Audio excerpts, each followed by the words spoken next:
Hello students, मैं अजय यादव आपका आपके अपने यूट्यूब चैनल RS अकेडमी में स्वागत करता हूं। हम लोग पढ़ रहे हैं साइंस में पढ़ रहे हैं आपका प्रकाश में हम लोगों ने प्रकाश से जितनी भी घटनाएं होती हैं बहुत सी घटनाओं को पढ़ लिया है, जैसे प्रकाश का परावर्तन, प्रकाश का आपका अपवर्तन, प्रकाश का प्रकीर्णन इत्यादि घटनाओं को हम लोगों ने पढ़ लिया। अब हम लोग पढ़ेंगे प्रकाश का विवर्तन यानी कि डिफ्रैक्शन ऑफ लाइट। प्रकाश का विवर्तन, तो प्रकाश का विवर्तन क्या होता है इसके बारे में हम लोग समझते हैं। तो देखिए, जब प्रकाश की किरणें अपने मार्ग में आने वाले अवरोधक को थोड़ा सा कर्व करके, जब प्रकाश की किरणें अपने मार्ग में आने वाले अवरोधक को थोड़ा सा कर्व करके उसके थोड़े से छाया क्षेत्र में प्रवेश कर जाती हैं, तो यह घटना आपका प्रकाश का विवर्तन कहलाती है। इसको समझते हैं।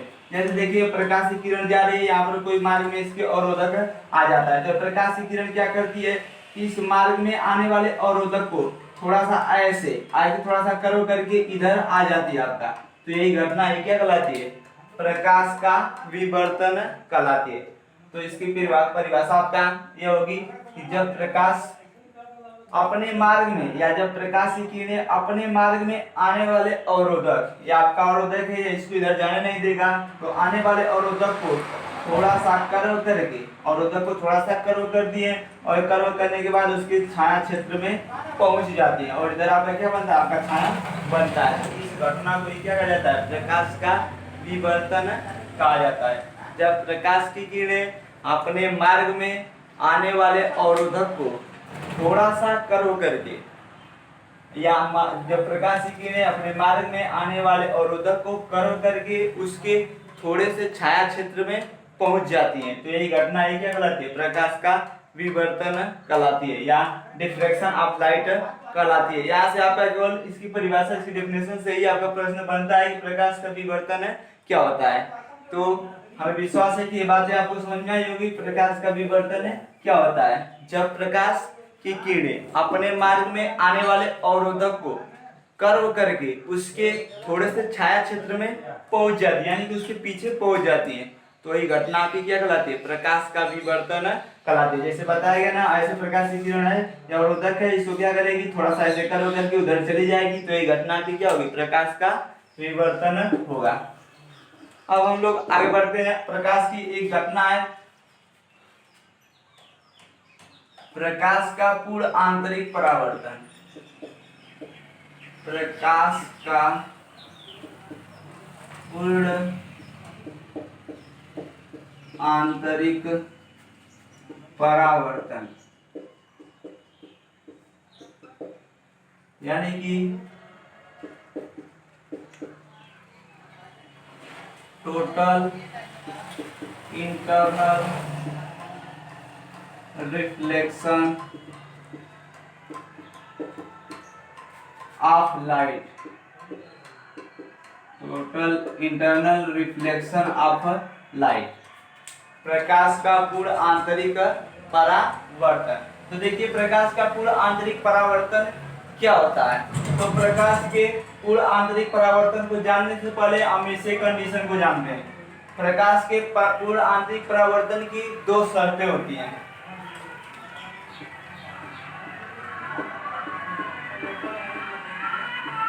इसकी दो शर्तें होती हैं, दो कंडीशन होती है आपकी।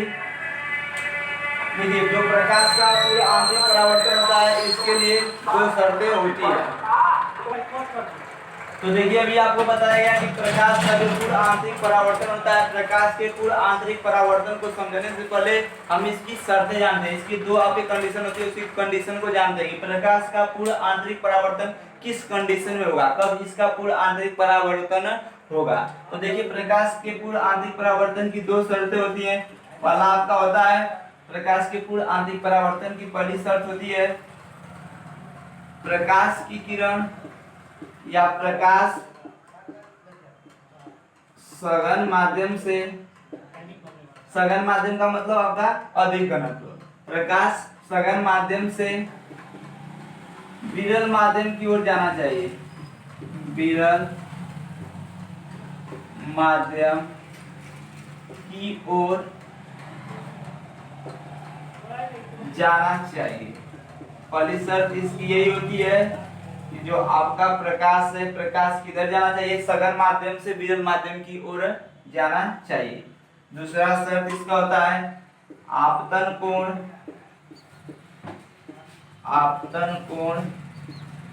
का मान, आपतन कोण का मान क्रांतिक कोण से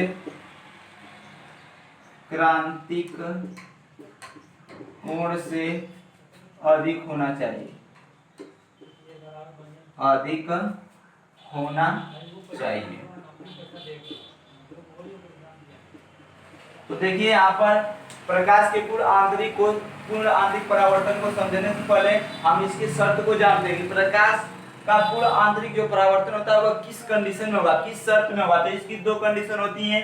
यदि प्रकाश सघन माध्यम से विरल माध्यम की ओर जा रहा हो, तो जब प्रकाश सघन माध्यम से विरल माध्यम की ओर जा रहा होगा तभी आपका प्रकाश का पूर्ण आंतरिक परावर्तन होगा। और दूसरी कंडीशन इसकी यही होती है कि जो आपतन कोण होता है, आपतन कोण का मान क्रांतिक कोण से अधिक होना चाहिए। जो आपतन कोण होता है उसका मान क्रांतिक कोण से अधिक होना चाहिए, तभी आपका प्रकाश का पूर्ण आंतरिक परावर्तन होगा, वरना नहीं होगा। तो देखिए यहाँ पर आपतन कोण के बाद तो हम जानते ही हैं क्रांतिक कोण क्या होता है, उसको समझते हैं कि क्रांतिक कोण कहते किसे हैं या क्रांतिक कोण क्या होता है। तो हम क्रांतिक कोण के बारे में जानते हैं। देखिए होगा आपका क्रांतिक कोण यानी कि क्रिटिकल एंगल,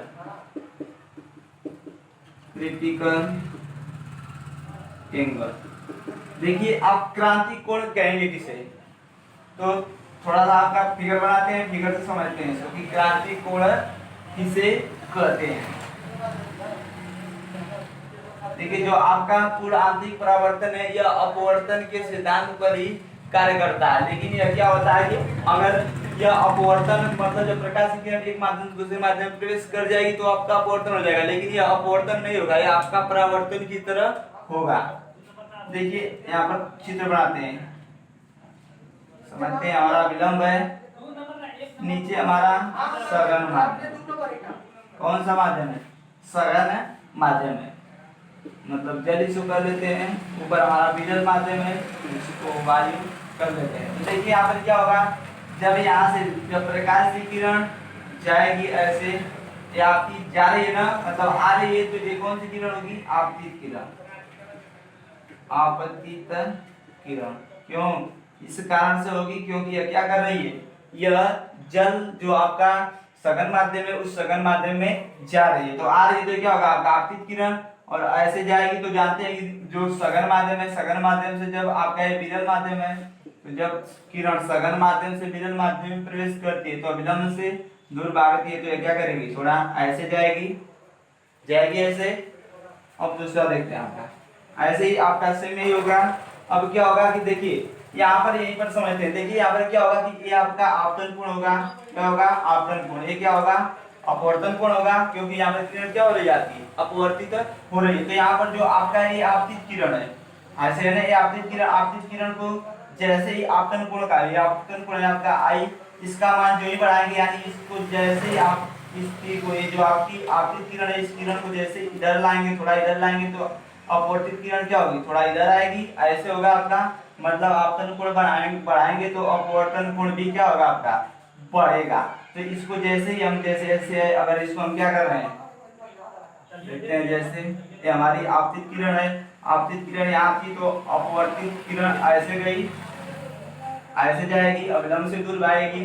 यदि आपतन कोण का मान बढ़ाते हैं, आपतित किरण अब यहाँ न रहकर कहाँ पर चलेगी, थोड़ा ऊपर चली गई ना, तो ये अभी आपका क्या होगा, थोड़ा इधर चली जाएगी। वैसे ही फिर यदि आपतित किरण का मान मतलब आपतन कोण का मान और बढ़ाया जाए तो एक कंडीशन ऐसी आ जाएगी कि जो आपका एक कोण है यह ऐसे, जो अपवर्तित किरण है ऐसे ना जाकर इस अभिलंब पर, मतलब जो आपका ये अक्ष है इस अक्ष के समांतर आ जाएगी। तो यहाँ पर देखते हैं, तो ये आपका चित्र यहाँ पर होगा ऐसे। देखिए यहाँ पर क्या है, आपका जल क्षेत्र है यानी कि सघन क्षेत्र है, ऊपर हमारी क्या है, वायु। तो देखिए यहाँ से क्या होगा कि जो आपका प्रकाश है, प्रकाश की किरण ऐसे जाएगी, ऐसे जाएगी ना, तो यहाँ पर अभी बताएगा ना कि यहाँ पर क्या करेंगे, जब आपतित आपतन एक जो कोण है आपतन कोण, इस आपतन कोण का मान हम बढ़ाते जाएंगे, यानी आपतित किरण को थोड़ा इधर करते जाएंगे, तो जो अपवर्तित किरण होगी वो क्या होगी, थोड़ा इधर आएगी, यानी कि जो अपवर्तन कोण होगा ये क्या होगा आपका, बढ़ेगा। तो देखिए जब ये इधर आएगी तो क्या होगा, ये आपकी एक ऐसी दशा आ जाएगी कि आपतित किरण इधर चली जाएगी और अपवर्तित किरण इसके जो आपका ये अक्ष है ना, इस अक्ष के समानांतर हो जाएगी। तो यहाँ पर मान लेते हैं कि ये आपकी कंडीशन आ गई कि जो आपतित किरण है ऐसे आ रही है और ये क्या होगी, ये ऐसे इस अक्ष के समांतर, अपवर्तित किरण जो होगी वो इस अक्ष के समांतर चली जाएगी। आई बात समझ में। तो यहाँ पर जो एंगल बनेगा ये हमारा ऐसे क्या होगा, अभिलंब होगा। तो यहाँ पर जो एंगल बनेगा ना, ये आपका 90 अंश का बनेगा, बनाना। ये आपकी जो आपतित किरण है इसको क्या करेंगे, आपतित किरण का कोण और इधर करते जाएंगे, यानी आपतित कोण का मान बढ़ाते जाएंगे, तो अपवर्तन कोण का मान भी क्या होगा आपका, बढ़ता जाएगा। तो यहाँ पर क्या होगा, इसको इधर ले जाएंगे तो अपवर्तन कोण इधर आएगा, थोड़ा और ले जाएंगे तो थोड़ा और नीचे आएगी, और एक स्थिति ऐसे आ जाएगी, इसको अगर इधर ला देंगे तो ये क्या हो जाएगी, इसके समांतर अपवर्तित किरण क्या हो जाएगी, इसके समांतर चली जाएगी। तो यहीं पर थोड़ा समान इसका आपतित किरण का मान यहाँ पर बढ़ाए तो अपवर्तित किरण क्या हो गई, जो अक्ष था उस अक्ष के समांतर हो गई, यानी कि यह स्थिति आपकी उत्पन्न हो जाएगी। तो यहाँ पर एक कोण क्या होगा, जैसे हमारा विलंब होता है, अविलंब से कोण कितने सा कोण बन रहा है, 90 डिग्री का कोण बन रहा है, तो इसी को कहते हैं हम क्रांतिक कोण। क्या कहते हैं, क्रांतिक कोण कहते हैं। आई बात समझ में। तो देखिए क्रांतिक कोण की अगर परिभाषा देना हो तो क्रांतिक कोण की परिभाषा ये होगी कि आप की सघन माध्यम है, देखिए आपका ये सघन माध्यम है और ये कौन सा कोण है आपका, देखिए ये आपकी आपतित किरण है, आपतित किरण, ये हमारा अविलंब है, ये हमारा क्या है, अविलंब है, और ये हमारा जल क्षेत्र है यानी सघन माध्यम है, ऊपर क्या है, वायु है। तो देखिए ये आपका क्या होगा कि जो क्रांतिक कोण होगा, क्रांतिक कोण की परिभाषा क्या होगी, तो सघन माध्यम में बना हुआ आपतन कोण, सघन माध्यम में, देखिए आपका ये आपतन कोण है ना, आपतित किरण है और अविलंब है, तो आपतित किरण और अविलंब के बीच बना कोण आपतन कोण कहलाता है। तो देखिए क्रांतिक कोण की परिभाषा क्या होगी कि आपतन मतलब आपका सघन माध्यम में बना हुआ आपतन कोण जिसके लिए अपवर्तन कोण, देखिए आपका ये अपवर्तन कोण है ना, ये अपवर्तित किरण यहाँ पर आ रही है, अपवर्तित किरण है और ये आपका विलंब है, तो विलंब और अपवर्तित किरण के बीच बना कोण अपवर्तन कोण कहलाता है। तो क्या होगा, सघन माध्यम में बना हुआ आपतन कोण जिसके लिए, ये आपका ऊपर विरल माध्यम है, तो विरल माध्यम में बना अपवर्तन कोण का मान 90 अंश होता है। ऐसे भी कर सकते हैं कि वह आपतन कोण जिसके लिए अपवर्तन कोण का मान क्या होता है आपका 90 अंश होता है। देखिए आपका आपतन कोण है, इसके लिए इस आपतन कोण के लिए अपवर्तन कोण कितना हो गया है, 90 अंश हो गया है ना। जैसे यहाँ पर आपतित किरण क्या की ऐसे ऊपर करते गए हैं, तो पर अपवर्तित किरण वह क्या हुई है, नीचे चली आई है, और एक समय ऐसा आ गया है कि जब आपतन कोण का मान हमने अधिक कर दिया तो यहाँ पर क्या हो गया, जो अपवर्तन कोण है वह क्या हो गया है, जो आपकी ये अक्ष थी इस अक्ष के समांतर हो गया है। तो यहाँ पर जब अविलंब हमने खींचा तो अविलंब और इस अक्ष के समांतर मतलब अपवर्तित किरण के बीच कितने अंश का कोण बना आपका, 90 डिग्री का बना। तो आपका यही होगा क्या, ये जो 90 अंश बना है कोण, यही क्या होगा आपका अपवर्तन कोण। लेकिन यह तो हुआ, लेकिन आपतन किस आपतन कोण के लिए हो रहा है, इस वाले आपतन कोण के लिए हो रहा है, तो इसको हम कोण मतलब थीटा सी भी कह सकते हैं। कोण को थीटा से प्रदर्शित करते हैं, लेकिन जो आपका क्रांतिक कोण होता है इसको सी से प्रदर्शित करते हैं, किससे, सी से। तो यहाँ पर हम थीटा सी कर सकते हैं। आई बात समझ में, याद ऐसे होगा आपका थीटा सी। आई बात समझ में। तो मुझे विश्वास है कि बातें आपको समझ में आई होगी। यदि आप क्रांतिक कोण की परिभाषा जानना चाहते हैं तो इसकी परिभाषा यहाँ पर नोट कर सकते हैं। सघन माध्यम में बना हुआ आपतन कोण, सघन माध्यम में बना हुआ आपतन कोण,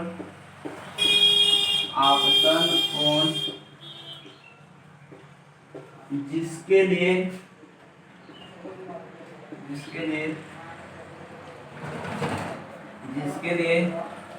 विरल माध्यम में अपवर्तन कोण 90 अंश होता है। यह आपकी परिभाषा होगी। क्रांति कोण की परिभाषा क्या होगी? सघन माध्यम में बना हुआ आपतन कोण जिसके लिए विरल माध्यम में अपवर्तन कोण क्या होता है आपका 90 डिग्री होता है। या ऐसे भी कर सकते हैं कि आपका वह आपतन कोण जिसके लिए अपवर्तन कोण का मान 90 अंश होता है। तो क्रांति कोण समझ गए। अच्छा, क्रांति कोण जब जाने तो क्रांति कोण से जुड़ी कुछ बातें समझ लेते हैं। देखिए, जैसे पूछा जाता है कि कांच और हवा, कांच व हवा दो आपके माध्यम है। एक माध्यम है कांच, दूसरा माध्यम है हवा। कांच और हवा के लिए क्रांतिक कोण का मान कितना होता है? तो कांच और हवा के लिए क्रांतिक कोण का मान 42 अंश होता है। कितना होता है? कांच और हवा के लिए यदि क्रांतिक कोण का मान पूछा जाए तो 42 अंश। वहीं पर अगर हीरा और हवा के लिए क्रांतिक कोण का मान पूछा जाए तो यह होता है आपका 24.2 अंश। कितना होता है? 24.2 अंश।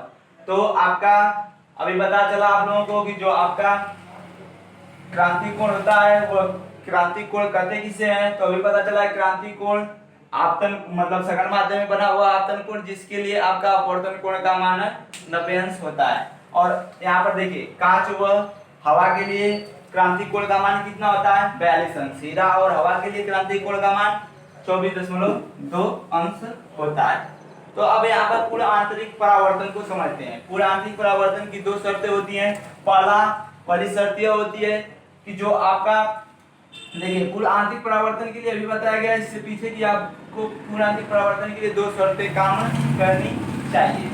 पहली शर्त यह होगी कि जो आपकी किरण होगी, जो प्रकाश की किरण होगी ना, वह सघन से विरल माध्यम में जानी चाहिए। और जो आपका दूसरी शर्त यह थी कि आपतन कोण का मान क्रांतिक कोण से अधिक होना चाहिए।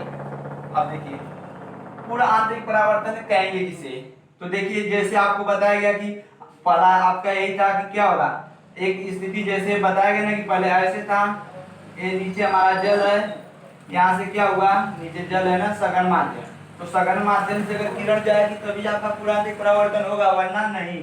तो यहाँ से ऐसे किरण जा रही थी तो आपका ऐसे हुआ आपतित किरण है, तो अपवर्तित किरण कहाँ पर आ गई? यहाँ पर आ गई। वैसे ही एक स्थिति ऐसी आई थी कि आपतित किरण ऐसे गई तो अपवर्तित किरण कैसे हो गई थी? ऐसे हुई थी। और यहाँ पर जो कोण बना था उसी को हमने क्या नाम दिया था? क्रांतिक कोण कहा था ना। ये आपका 90 अंश का बना था विलंब के साथ, 90 डिग्री का बनेगा ना। और एक ऐसा क्षेत्र है आपका सघन क्षेत्र है, यानी कि जल वाला क्षेत्र है, अधिक घनत्व वाला क्षेत्र है। तो देखिए पूर्ण आंतरिक परावर्तन के लिए आपको बताया गया कि जो भी किरण होगी वह कहां से जानी चाहिए? सघन क्षेत्र से जानी चाहिए। अब देखिए एक समय अब आपके मन में सवाल उठ रहा होगा कि यहाँ पर क्या किया हमने? आपतित किरण और अभिलंब के बीच जो कोण बनता है आपतन कोण होता है। आपतन कोण का मान अगर बढ़ाते गए तो ये आपका जो अपवर्तन कोण है, अपवर्तन कोण का मान भी क्या होता है? यहाँ से बढ़ता गया। मतलब इसको जो ही हम ऊपर लेकर जाएंगे या जो आपकी अपवर्तित किरण है क्या होगी? या नीचे आएगी। और एक समय यहाँ पर ऐसा आ गया कि क्या हो गई, ये जो अक्ष है इस अक्ष के समांतर हो गई ना। तो यहाँ पर जो कोण कितने अंश अभिलंब के साथ बना ली 90 डिग्री का। तो ऐसा भी तो हो सकता है कि यदि जो आपकी आपतित किरण है इन दोनों के बीच कौन सा कोण बन रहा है? आपतन कोण। आपतन कोण का मान अगर हम और बढ़ाते जाएं, मतलब अगर जो आपका आपतन कोण है इसको अगर ऐसे कर दिया जाए, इतना अगर कर दिया जाए, तो ये भी तो हो सकता है कि जैसे ऐसे यहीं पर है आपका ऐसे है तो ये क्या इसकी समांतर हो गई ना।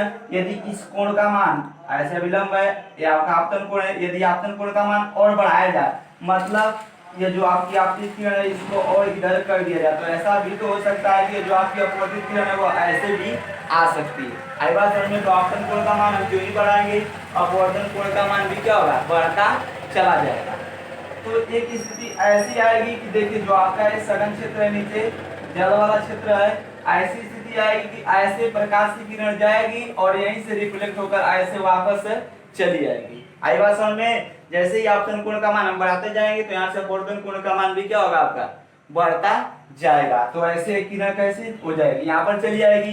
तो देखिए यहाँ पर क्या हुआ, जो प्रकाश की किरण थी वह सघन माध्यम में चली और सघन माध्यम में जाने के बाद वह किसी सतह से टकराकर पुनः उसी माध्यम में वापस लौट आई।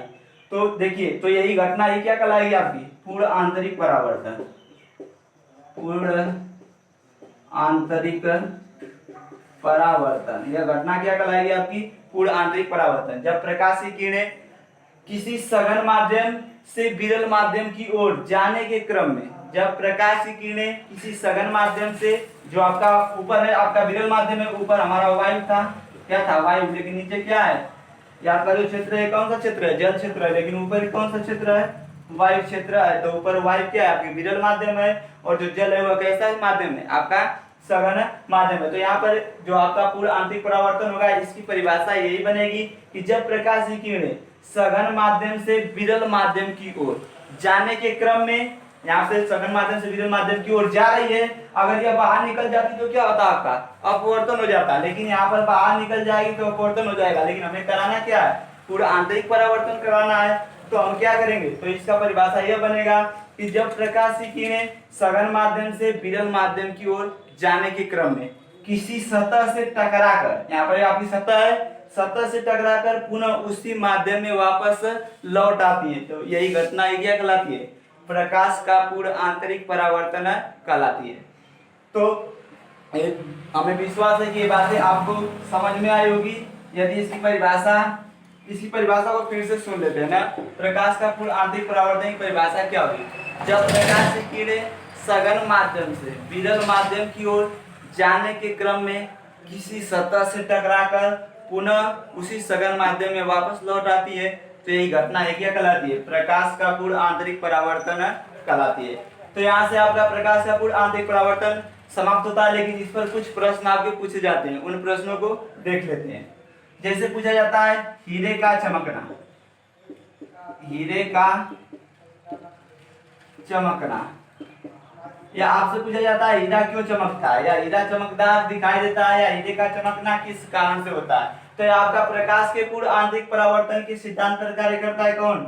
हीरे का चमकना। तो कहीं पर भी आपका यह प्रश्न पूछा जाए कि हीरे का चमकना किस कारण से, या हीरा किस कारण से चमकता है, तो प्रकाश के पूर्ण आंतरिक परावर्तन के कारण चमकता है। दूसरा ऐसे प्रश्न पूछा जाता है आपका कांच के टूटे किनारों का चमकना, कांच के टूटे किनारों का चमकना। तो देखिए जो कांच के किनारे टूट जाते हैं, आप जो शीशा का किनारा, जो शीशा होता है अगर वो टूट जाए तो उसका जो किनारा होता है अधिक शीशे की अपेक्षा अधिक चमकदार होता है। क्यों? इस कारण से होता है क्योंकि वहां पर भी क्या होता है? आपका प्रकाश का पूर्ण रूप से परावर्तन हो जाता है। इसके बाद अगला का पूछा जाता है बर्फ का चमकना, बर्फ का चमकना। बर्फ क्यों चमकती है? तो वह भी आपका किस कारण से चमकती है? प्रकाश के पूर्ण आंतरिक परावर्तन के कारण ही चमकती है। अगला पूछा जाता है रेगिस्तान में मरीचिका का बनना, मरीचिका का बनना, रेगिस्तान में मरीचिका का बनना। तो रेगिस्तान में मरीचिका क्यों बनती है? यह भी आपका प्रकाश के पूर्ण आंतरिक परावर्तन के कारण होता है। लेकिन मरीचिका क्या होती है? जैसे रेगिस्तान में जो रेत होती है ना वो चमकती है। हमें ऐसा लगता है कि मतलब यहाँ से दूर से देख रहे हैं तो हमें लगता है कि वहां पर पानी है। रेगिस्तान में क्या है? पानी है। लेकिन जब वहां पर पहुंचते तो वहां पर कोई तालाब वगैरह नहीं दिखाई देता है। तो यह भी किसके कारण होता है? रेगिस्तान में मरीचिका का बनना किसके कारण होता है? प्रकाश के पूर्ण आंतरिक परावर्तन के कारण होता है। अगला होता है आपका, देखिए यहाँ पर जितने प्रश्न आपके बनते हैं इससे आगे बढ़ते हैं। इस पर बनने वाले अगला प्रश्न देखते हैं। देखिए पता है कि हीरे का चमकना अगर रहेगा तो प्रकाश का पूर्ण आंतरिक परावर्तन, यदि कांच के टूटे हुए टुकड़े का चमकना होगा तो भी आपका प्रकाश का पूर्ण आंतरिक परावर्तन। मृत्तिका का बनना वो भी क्या होगा? आपका प्रकाश का पूर्ण आंतरिक परावर्तन। जैसे एक और प्रश्न पूछा जाता है आपका जल में परख नली का चमकना, जल में परख नली का चमकना। तो देखिए जो आपका जल होता है, जल में यदि, या ऐसे भी कह सकते हैं कि अगर जो कोई एक बीकर लेते हैं और वह बीकर आपकी जल से भरी हुई है, कोई भी बाल्टी हो क्या है जल से भरी हुई है, यदि उसमें क्या करते हैं एक खाली परख नली को डालते हैं। कैसी परख नली? परख नली आपकी खाली होनी चाहिए। खाली परख नली को उस जल से भरे बीकर में डालते हैं और उसको थोड़ा सा टेढ़ा करते हैं और टेढ़ा करते चले जाते हैं। तो एक समय ऐसा आता है जो आपकी परख नली है वह चमकने लगती है। ऐसा क्यों होता है? तो प्रकाश के पूर्ण आंतरिक परावर्तन के कारण ही होता है। लेकिन वहीं पर यदि जो आपकी कांच की गिलास है या जो परख नली है और वह क्या है, खाली अगर न हो, अगर उसमें पानी भरा हो तो वह नहीं चमकेगी, या चमकी उसमें जो चमकने की जो कला है वह नहीं दिखाई देगी, तो वहाँ पर पूर्ण आंतरिक परावर्तन नहीं होगा। लेकिन वह गिलास अगर खाली है, तो वह जो परख नली है अगर खाली है, तो वहाँ पर क्या होगा, प्रकाश का पूर्ण आंतरिक परावर्तन होगा। तो यहाँ पर बहुत से प्रश्न आपके प्रकाश के पूर्ण आंतरिक परावर्तन से बनते हैं, जिनको हमने देखा। अब हमारा जो ये क्लास है यहीं पर ओवर होता है, और पिछली वीडियो को आप लोगों ने बहुत सा प्यार दिया, इसके लिए आप लोग ऐसे ही अपना मतलब जो कुछ भी है उसको बनाए रखिए, और हम लोग भी अपने तरफ से आप लोगों को। तो देखिए, ये जो आपका वीडियो था यह आपका यहीं पर समाप्त होता है। अब हम आपसे मिलेंगे अगले वीडियो में। आप लोग हमारा ऐसे ही हौसला बनाए रखिए, और हम आप लोगों के लिए अच्छे से अच्छे आपके जो भी मैटर होंगे वो प्रोवाइड कराने का प्रयास करेंगे। इस वीडियो को देखने के लिए धन्यवाद।